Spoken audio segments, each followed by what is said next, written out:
What's going on, world? It's your boy Gemini Brown here, back with another episode of Not Peak Knowledge. Today, we continue our series of the North Node and the South Node, also known as Rahu and Ketu. And today we'll be looking at it when the North Node ends up in the second house and the South Node ends up in the 8th house. So let's get into it. What's the North Node? North Node is what we're here to ascend to, what we need, the experiences and characteristics that we need to embrace.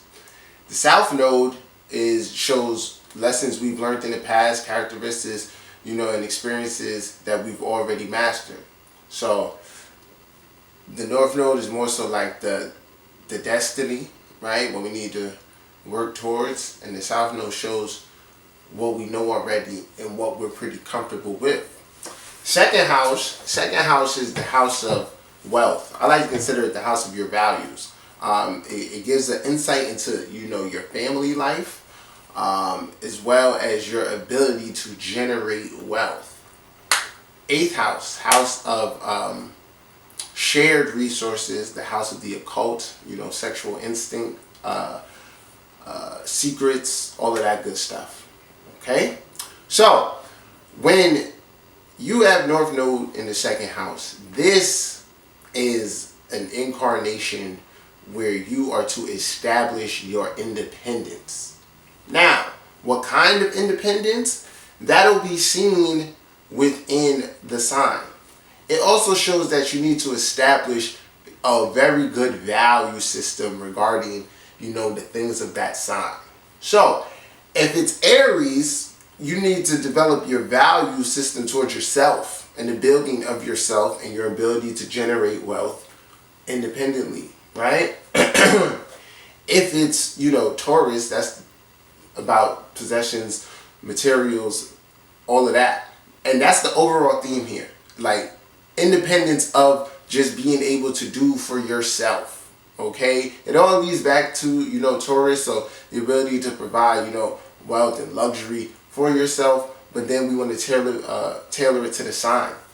If it's Leo, this is going to be about, surviving off of your own individuality, your real uniqueness, okay? Even possibly through your children. So I like this axis because, like I've been saying, this one really shows what you need to, you really need to see what the depositor is doing, right, on both ends, right? So, like I said, the major thing here is about being independent, establishing, your own values, thinking for yourself, being for yourself. But this is also the house of family, right? So, that's what I said. You want to see what the depositor is doing, because on one side, it indicates like needing to break away from your family to establish this independence, right? And then on the next side, it could represent just really the building of that foundation.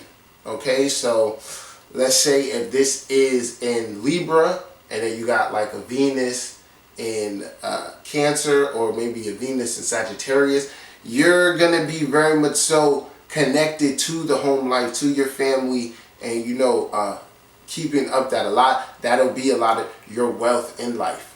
So the real cool thing here is that the next thing you want to look at is, especially like if the person is ruled by Venus, but you want to look at Venus regardless, because Venus shows our love for luxury, or beautifying ourselves. So what happens here is that you're either gonna have to learn how to spend, right? Spend without thinking, man, I want to get it from somebody else. Or you're gonna have to learn how to limit yourself, okay? Learn how to really budget here. So it's a lot of this energy is wrapped up in finances. And then it could also show, with the South Node being in the 8th house, right? Having all that experience with, joint resources from the past, it could show you handling other people's money. So being an accountant, working at a bank, being good with numbers overall, and and things like that. Even entrepreneurship here too. You know, helping others with their own finances, using teamwork to build finances, things of that nature are going to be like natural inclinations, but it all leads back to your personal wealth, your personal value. Now, the next thing I've noticed here is that you really want to pay attention to the depositor. You want to see what's going on in your 8th house and, you know, the depositor of the 8th. Because what this could indicate, right, is this South Node, and the thing about the South Node or Ketu is that it's very spiritual. It's a very spiritual energy. So here in the house of the occult, you're very much so still connected to, you know, the things of the 8th house or the things of your past life. Okay? If you were some type of trickster or, you know, crook, robber, it'll be seen within this axis. And what happens is, like, the universe will force you to confront your shortcomings morally, right? It's gonna force you to the thing with this placement is that you want to make money in an easy way, and the first way to do it is through the use of others and their money. Okay, so if we get like an earthy Venus here, maybe like a Venus in Capricorn, Venus in Taurus, this is somebody who, you know, may be willing to exchange things, you know, for exchange like sex or whatever for material comforts. Okay, and mind you, let's not just think about it in the terms of women. Okay, this could also show somebody who's willing to, you know, sell drugs. Okay, participate in things illegal. Say you work for the bank, but you're like, yo, I found a way where we can come up, and then get yourself into some issues there. So it's very, very interesting, and that leads me to this point to always be reminded about this North Node energy, this Rahu energy. Since it makes us so obsessed about the thing, we're willing to do, you know, underhanded things to obtain whatever it is that we desire. So for the luxury, we'll do a lot. And this is so interesting. I don't know if any of you have been following this story, but a couple college basketball players went over to China. They were in the Louis Vuitton store, and you know, they decided to shoplift. That is what I'm talking about here, right? Just like, I want it, I'm gonna figure out a way to get it. But on the flip side, this can create somebody who's a really, really good entrepreneur, okay? Or, like I said, some type of life coach, somebody who, you know, you go to and you seek counsels on, you know, how to generate wealth. So the sign is going to be very, very important. I like Rahu in this house in fire, because it really is motivated, and it's like, yeah, I really want to go out there and do it. This also relates, second house also relates to like the vocal cords, right? And our voice. So what it could do is, it could give you like a harsh speech, or make communication a little bit difficult with others. You may rub others the wrong way. Or, you know, people with this position can be prone to lying to get, you know, what it is that they want, right? Not saying that they're all liars, but it can happen. So you always want to be, you know, aware of your morals and what you're willing to do, you know, to get things done.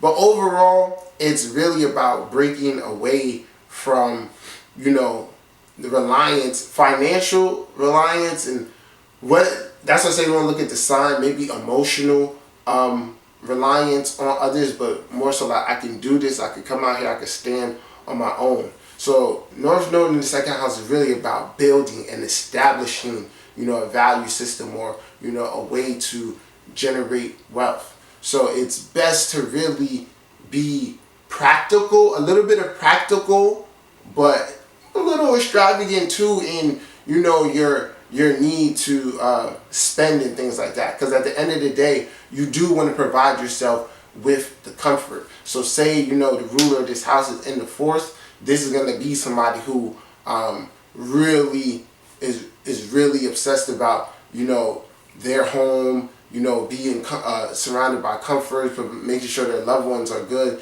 things of that nature.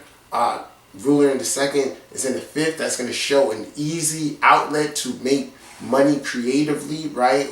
And play even more into that entrepreneur role. So big thing here is for both sides, check the depositor, right? And then just to speak a little bit on the 8th house, watch out if the ruler of the 8th is in the 8th or in the 12th, or possibly, in like a sign like Scorpio or whatever, there can be some past life baggage, or secrecy and tendencies still going on that needs to be balanced karmically. So we really want to line up our morals, think, what's worth it, learn how to, work towards something and, that true independence. All right.